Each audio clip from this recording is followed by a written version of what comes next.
আল্লাহ বলবেন, ইসরাফিল তোরে 3টা ফুৎকার দেওয়ার জন্য তৈরি করেছি। চিৎকার করে বলেন, কয়টা? একটা ফুৎকার দিয়ে দুনিয়াটারে তুই লন্ডভন্ড করে দিলে রে ইসরাফিল। এবার দ্বিতীয় ফুৎকার দিয়ে পৃথিবীর সব মানুষগুলোর আত্মা নিয়ে নেয়ার ব্যবস্থা করে দে। মুহূর্তের মধ্যে ইসরাফিল সিংহার মাঝখানে ঠোঁট লাগিয়ে দ্বিতীয় ফুৎকারটা দিবে। দ্বিতীয় ফুৎকার দেওয়ার সাথে সাথে সব শেষ। মালাকুল মাউত পৃথিবীর সব মানুষের আত্মা সংবরণ করে নিবে।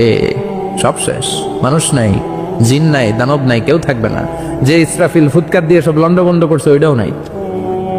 ইসরাফিলও চলে যাবে নাকি ইসরাফিল থাকবে? কথা কন, কেউ থাকবে না, থাকবে একজন। তিনি কে? কুল্লু মান আলাইহা ফানি ওয়া ইয়াবকা ওয়াজহু রাব্বিকা যুল জালালি ওয়াল ইকরাম ফাবিআইয়ি আলাই রাব্বিকুমা তুকাযযিবান। এই বিশ্বে যা দেখা যায় সব হয়ে যাবে ফান, নিঃশেষ, কিছু থাকবে না, সব মরে যাবে। থাকবে শুধু একজন সত্তা। চিৎকার করে বলেন, তিনি কে? দ্বিতীয় ফুৎকারের পরে সব মানুষ শেষ, প্রাণী শেষ, কোনো প্রাণের অস্তিত্ব আর নাই।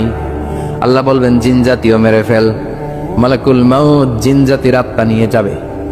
আমাদের যেমনি আল্লাহ রুহ কবজ করে, জিনদেরও কিন্তু মালাকুল মাউতের মাধ্যমে রুহ কবজ করা হয়, জানেন? ওমা খালাকতুল জিন্না ওয়াল ইনসা ইল্লা লিয়াবুদুন। এই দুইটা জাতিকে আল্লাহ তাআলা ইবাদতের জন্য তৈরি করেছে। কবরে যে আযাব হয় এই দুইটা জাতি শুধু দেখে না, বাকি সব প্রাণী দেখে। কবরে যে পাখিগুলো বসে, পাখি কিন্তু দেখে নিচে কি হয়, হোয়াটস হ্যাপেনিং ইনসাইড, সব সে দেখে।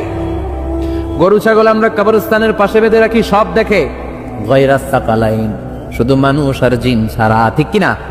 এজন্য মাঝে মাঝে দেখবেন কবরস্থান থেকে গরুর রশি ছিঁড়ে গরু দেয় দৌড়, ছাগল দেয় দৌড়, তাই না? কারণ সে সব দেখে। জিনদেরও রুহ কবজ করা হবে, তাদের জন্য এই শরিয়াত আছে। জিনদেরও কোরআন তেলাওয়াত করতে হয়, ওদেরও সালাত পড়তে হয়, ওরাও সিয়াম করে, ওরাও হজের সময় হজ করে, কিন্তু আমরা দেখি না। দেখি, এটা একটা অদৃশ্য জাতি। এটা দেখা যায় জিসমুন নারিয়ুন ইয়াতাশাক্কালু বিআশকালিন মুখতালিফা। এটা আগুনের তৈরি একটা সৃষ্টি, যেটা যখন যে রূপ ধরতে চায় ওই রূপ ধরতে পারে। জিনের কথা শুনছেন কেউ? শুনছেন আপনি? কোথায়? কোরআনে শুনছেন না? জিন আপনার সাথে কথা কইছে, ওটা শুনছেন নি কান দিয়ে? এটা শুনেন, শোনা যায়, শোনা যায়, অনেকে শুনে, অনেকে শুনে। জিসমুন নারিয়ুন ইয়াতাশাক্কালু বিআশকালিন মুখতালিফা। আগুনের তৈরি একটা সৃষ্টি, চাইলে যেমন মনে চায় তেমন আকৃতি ধরতে পারে। কখনো ছাগল হতে পারে, কখনো বিড়াল হতে পারে, কখনো সাপ হতে পারে, আবার মানুষের মতো আকৃতি নিতে পারে। আল্লাহু আকবার।